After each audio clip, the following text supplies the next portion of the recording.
माझा उमेदवारी अर्ज आहे विभाग क्रमांक 17 मधून अनुसूचित जाती समाजा हा अर्ज आहे आणि मी आम आदमी पार्टीतून हा अर्ज भरलेला आहे.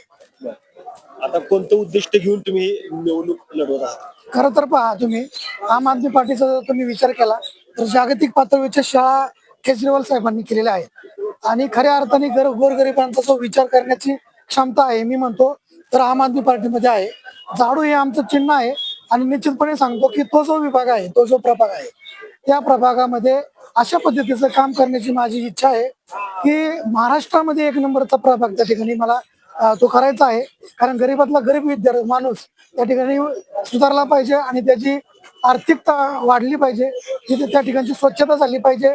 त्याचप्रमाणे त्या ठिकाणी वेगवेगळ्या ज्या सरकारी गव्हर्नमेंटच्या ज्या काही योजना आहेत त्या प्रत्येक व्यक्तीपर्यंत पोहोचल्या पाहिजे.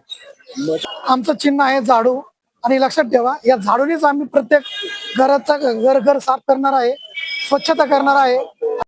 या प्रभागाला एक सुंदर प्रकारचं रूप निर्माण करून एक आदर्श प्रभाग आम्ही तयार करणार आहे. मतदारांना काय आवडतं? मतदार आता हुशार झालेला आहे. प्रत्येक मतदाराला समजतं की कोणाला मतदान दिलं पाहिजे आणि कोणाला नाही. तर बघा सध्याच्या परिस्थितीमध्ये खऱ्या अर्थाने आम आदमी पार्टीचं काम जे आहे ते जागतिक पातळीला गेलेलं आहे. तर मला वाटतं 100% सांगतो आम आदमी पार्टीचा विचार करून सर्वसामान्य व्यक्ती आम आदमी पार्टीला निवडेल आणि आमच्यासारख्या अनेक उमेदवारांना निवडून आणेल.